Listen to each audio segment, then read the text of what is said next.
ने मुझे शून्यकाल समिति का सदस्य बनाया है और शून्यकाल समिति के अध्यक्ष हैं आदरणीय संजय बाबू।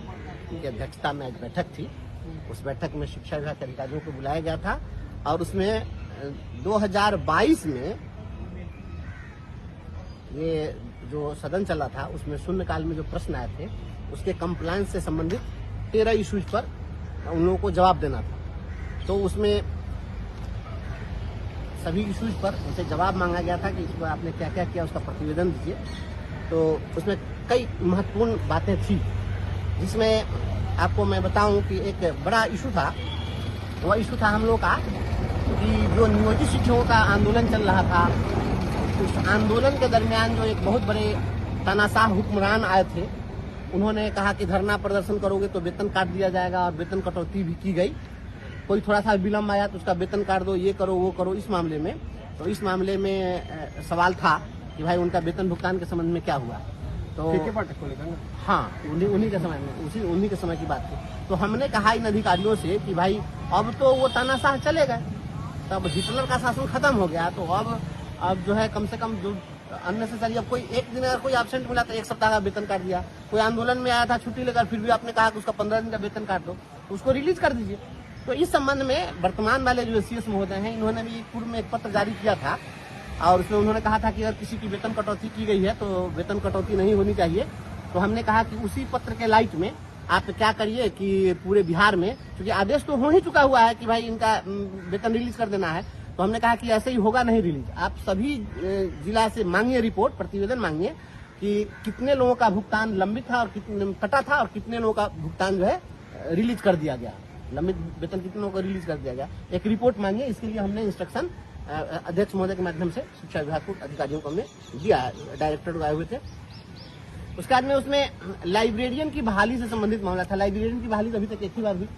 तो इसमें सवाल जो था वह विश्वविद्यालय से संबंधित था और महाविद्यालय से संबंधित था और विद्यालय भी उसमें जिक्र था। तो उसमें जो आए थे अधिकारी वह यूजीसी और विश्वविद्यालय की बात कर रहे थे। मैंने कहा कि उच्च शिक्षा की मैं बात नहीं करता। मुझे बताइए कि जब आपने सेकेंडरी में सभी पंचायतों में आपने स्कूलों को अपग्रेड करके एक एक स्कूल को हाई स्कूल कर दिया, हर पंचायत में एक एक हाई स्कूल हो गया, तो 8,500 के लगभग तो हाई स्कूल हो गया। और पहले से भी किसी पंचायत में हाई स्कूल था तो वहां पर एक और हो गया, तो 2-2 हो गया।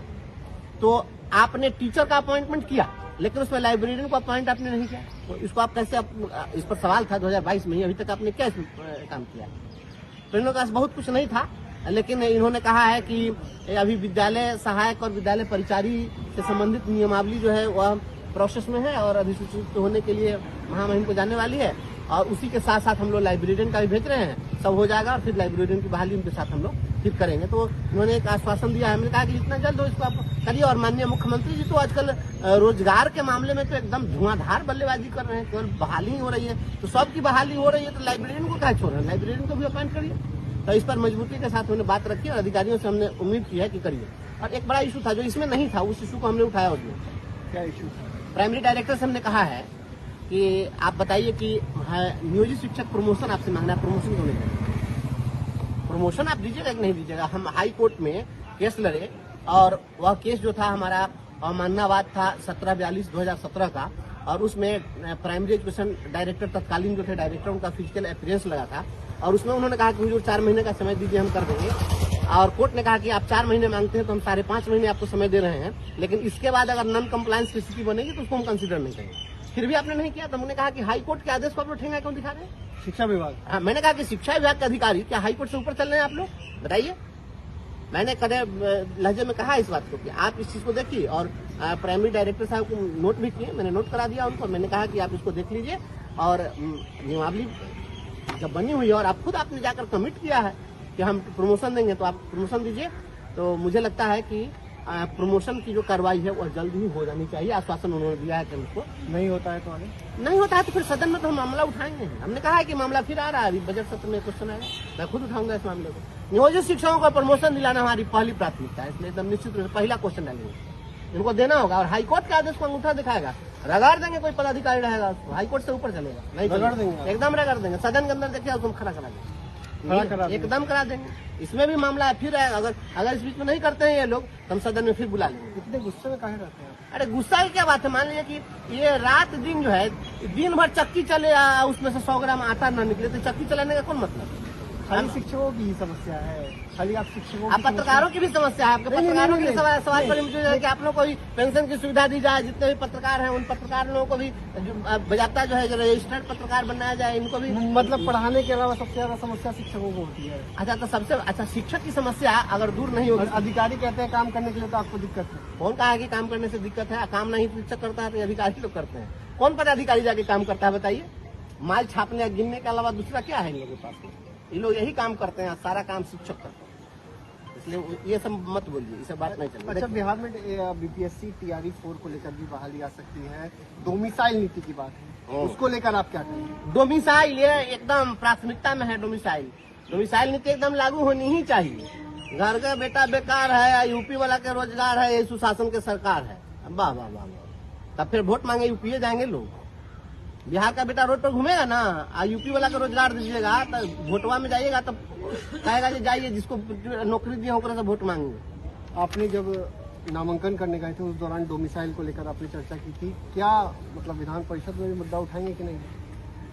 नहीं, उठाएंगे, निश्चित रूप से उठाएंगे। हम एकदम यहाँ बिहार के नौजवानों के साथ खड़े हैं और बिहार का नौजवान डोमिसाइल लागू कराने के लिए एकदम संकल्पित है, लड़ेगा। जान लीजिए बदलता हुआ बिहार है। अब जान लीजिए, अब ट्रेडिशनल राजनीति लोग करते हैं। कौन पदाधिकारी जाके काम करता है बताइए? माल छापने या गिनने के अलावा दूसरा क्या है इन लोगों के पास? ये लोग यही काम करते हैं, सारा काम शिक्षक करते हैं, इसलिए ये सब मत बोलिए, इसे बात नहीं चलेगी। अच्छा, बिहार में बीपीएससी TRE 4 को लेकर भी बहाली आ सकती है, डोमिसाइल नीति की बात है, उसको लेकर आप क्या कहेंगे? डोमिसाइल ये एकदम प्राथमिकता में है। डोमिसाइल नीति एकदम लागू होनी ही चाहिए। घर का बेटा बेकार है, यूपी वाला के रोजगार है, ये सुशासन के सरकार है। वाह वाह वाह, तब फिर वोट मांगे यूपी जाएंगे लोग। बिहार का बेटा रोड पर घूमेगा ना, यूपी वाला का रोजगार दीजिएगा तो वोटवा में जाइएगा तो कहेगा कि जाइए जिसको नौकरी दिया होकर वोट मांगेंगे। आपने जब नामांकन करने गए थे उस दौरान डोमिसाइल को लेकर आपने चर्चा की थी, क्या मतलब विधान परिषद में भी मुद्दा उठाएंगे कि नहीं? नहीं, उठाएंगे, निश्चित रूप से उठाएंगे। हम एकदम यहाँ बिहार के नौजवानों के साथ खड़े हैं और बिहार का नौजवान डोमिसाइल लागू कराने के लिए एकदम संकल्पित है, लड़ेगा। जान लीजिए बदलता हुआ बिहार है। अब जान लीजिए, अब ट्रेडिशनल राजनीति नहीं चलेगी और नौजवानों को एकदम आगे लाना पड़ेगा। आप जो सोचिएगा कि आप मलाई काटिएगा, आज नौजवान से रोड पर फुटहा फाकेगा तो नहीं चलेगा। अच्छा, एक और मुद्दा है, वित्त रहित जो अनुदान होता है उन विद्यालयों का, वो इशू था, उसको लेकर क्या बातचीत हुई? कब तक उनका भुगतान हो जाएगा? उसमें जो वित्त रहित हाई स्कूल का और +2 का मामला था, उसमें बताया गया कि 200 समथिंग करोड़ रुपया रिलीज किया गया है और शेष पैसा रिलीज करने के लिए जल्द ही जो है प्रक्रिया हम लोग शुरू कर रहे हैं और उनका पैसा जो है रिलीज हम लोग कराएंगे, इस पर बात हुई है। तो इसमें चूंकि वह केवल इंटरमीडिएट, वित्त रहित इंटरमीडिएट और हाई स्कूल का जिक्र था आज की बैठक में, जो मुद्दा था उसमें, तो हमने उसमें जोड़ा है कि जो डिग्री कॉलेजेज हैं उन लोगों का भी पैसा आप जल्द से जल्द रिलीज करिए। देखिए, डिग्री कॉलेज के जो भी हमारे वित्त रहित गुरुजन हैं उन लोगों के अनुदान की जो बात हो रही है, तो चूंकि इनके अनुदान की राशि इतने दिनों से लोग दिए नहीं, 2016 से बकाया है, तो 16 से लेकर आज तक चूंकि लंबा गैप हो गया और इतने दिनों से इनको मिलना चाहिए था, पैसा दिए नहीं, तो एक बार में काफी राशि हो गई है, तो इन लोगों को देने में दिक्कत हो रही है, वित्त विभाग को परेशानी हो रही है। तो परेशानी ये लोग पैदा करते हैं। अगर हर साल अगर दे देते तो आज एक बार में इतनी परेशानी नहीं होती।